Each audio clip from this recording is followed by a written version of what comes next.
welcome back to the Cleethorpes Airshow.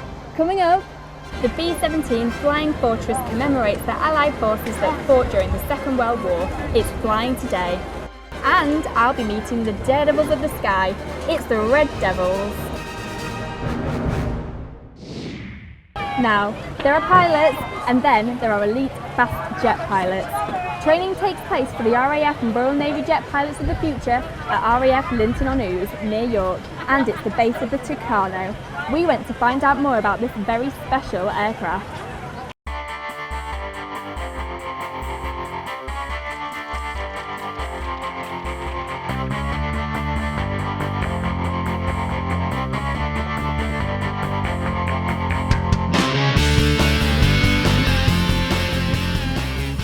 We're based at RAF Linton-on-Ouse in North Yorkshire, and this is the home of the basic fast jet training for the Royal Air Force.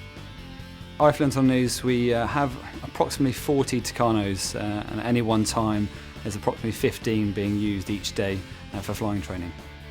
Tucano is a basic fast jet trainer, so those guys looking to join the Air Force and go through flying training to potentially end up on aircraft such as the Eurofighter Typhoon, they come through onto the Tucano to do their basic fast jet training. And that's a nice progression. You have the elementary flying training, which is the tutor, and then you have your basic fast jet training, which will be on the Tucano, and then hopefully the graduates will go onto the Hawk aircraft to do their advanced fast jet training. I'd say the Tucano is a really agile and manoeuvrable aircraft. It's a great aircraft for students coming through to learn how to do aerobatics on, formation on, but because it's a training aircraft, it's also quite forgiving for those guys coming through that are just learning kind of the basics of flying. When I was younger, just thinking about joining the Air Force, you then start looking into different options, and I personally joined a university air squadron whilst I was at Nottingham University. That then gave me an insight into the Air Force and the aircraft they flew, and when I got an idea of some of the aircraft they flew, I realised that fast jet aircraft was definitely what I wanted to fly. The plane that I fly myself is one of the Tucanos. It's usually used for instruction, but for this year we've had it painted in a desert camouflage to commemorate our squadron's heritage.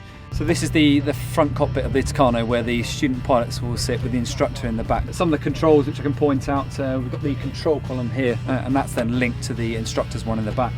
You've got your throttle down here on the left. Again, it's just interlinked directly with the one in the back. So if at any point the instructor needs to take control, he can do directly with the controls in the back. So other instruments that the guys have to use for reference when they're flying, you've got the attitude indicators, the main and standby attitude indicators. That gives the guys an indication of what direction the aircraft is pointing when they're in cloud, and they've got no horizon for a visual reference.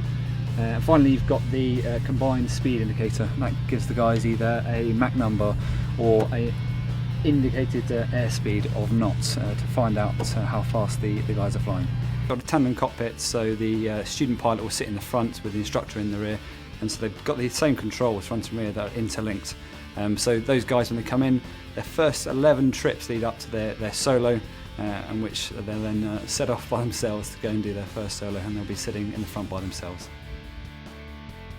Preparation towards the Cleethorpes Airshow, in particular the Tucano, we have to practice displays over the coastal sites like Cleethorpes.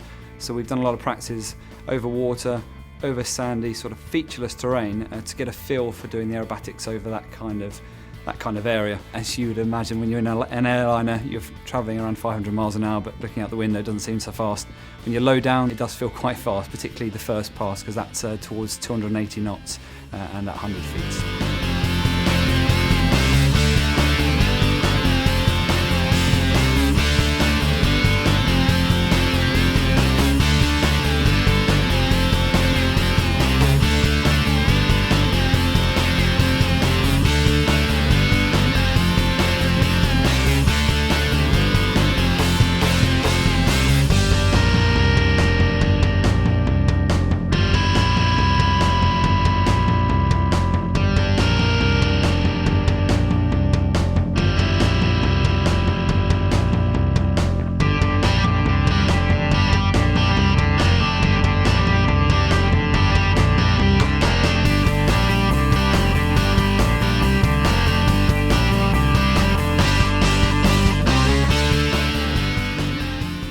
It was a little bit windy today. We had a tricky wind. The wind was blowing what we call an on-crowd wind, so it was blowing the aircraft towards the crowd all the time.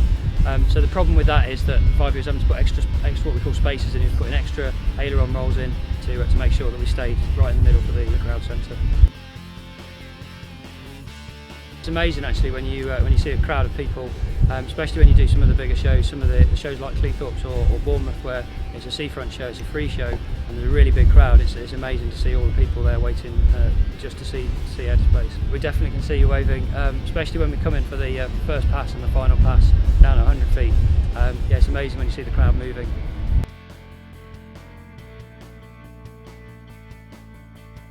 I really enjoy the flying that we do, and also the people that are in the Air Force with you. They're all like-minded, so you make some great friends, and then you also have that really enjoyable flying aspect to the job as well, which I continue to look forward to each day.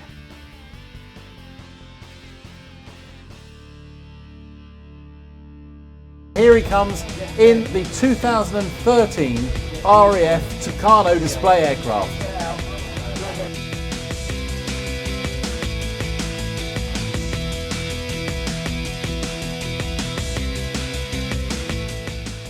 And the aircraft is in a camouflage colour scheme, this representing one of the aircraft that 74 Squadron flew during World War II in the Western Desert.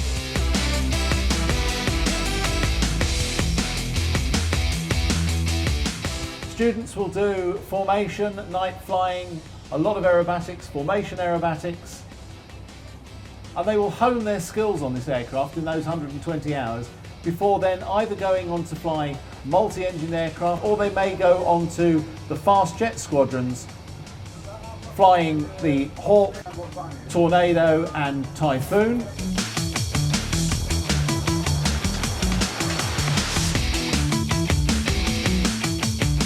Negative G manoeuvres are as uncomfortable as they look. His head is on the outside of the turn, so rather than being forced into his seat, all the blood is being forced up into his head.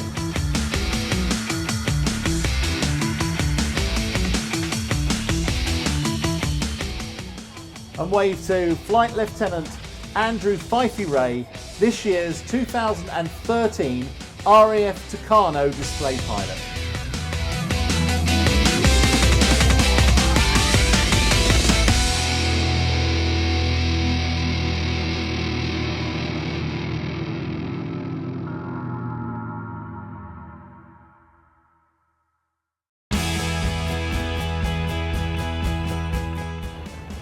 The Red Devils are the official parachute display team of the British Army. All 13 members have served a minimum of 3 years in the regiment and taken part in at least one active tour of duty, serving in Afghanistan or Iraq. The Red Devils jump from heights and free fall from 13,000 feet, accelerating from 0 to 120 miles an hour in just 10 seconds before a 5-minute descent. I'm here with Corporal Barry Loftus and Lance Corporal Ian Kane. So, tell me what it's like to jump out of a plane. It's very exciting, exhilarating feeling. Obviously when you've done it many times it changes, but jumping into displays you still get that excitement and nerves. Everybody gets a little bit of nerves and wanting to put on a good show for the crowd. We do a lot of practice and we go away each year. At the start of the year we do about 100 jumps over a 3-week period in order to get the skill and maintain the skill, and then we keep current throughout the year. So what is the actual role of the Red Devils? Well, the primary role of the Red Devils is to recruit for the British Army and the Parachute Regiment. At the moment there's currently 12 people in the team. Now each person's got a job specific role to do in the display to make it the biggest spectacle we can make. So if we did jump into your event, you could expect 2 or 3 fast canopies landing at speeds of up to 40 miles an hour, followed by flag jumpers. So if you had a sponsor or a logo that you wanted to display, we could put that on a 200 square foot flag. Following that, if the conditions are good, we would have a canopy formation team. We do a number of different types of displays as well. We can do night displays where the guys will have 50 silumes attached to their body, so they'll be bright and you'll see them from the ground. Also on the night displays we can have like giant flares attached to our legs, so it makes quite a spectacle. That's fantastic. Well, I can't wait to hopefully one day see it. Thank you so much for talking to us. Okay. Thank you. Thank you.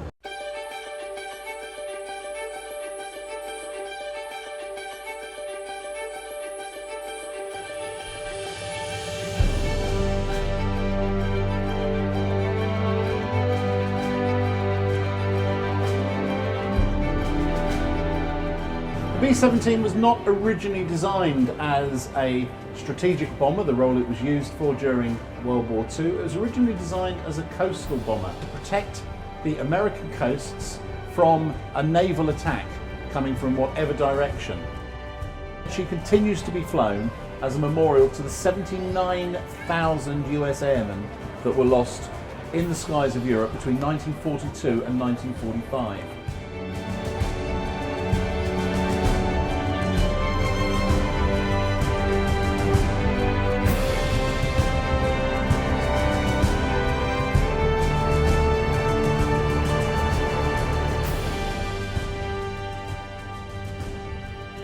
So, ladies and gentlemen, the magnificent sight of Sally B, the Boeing B-17G Flying Fortress.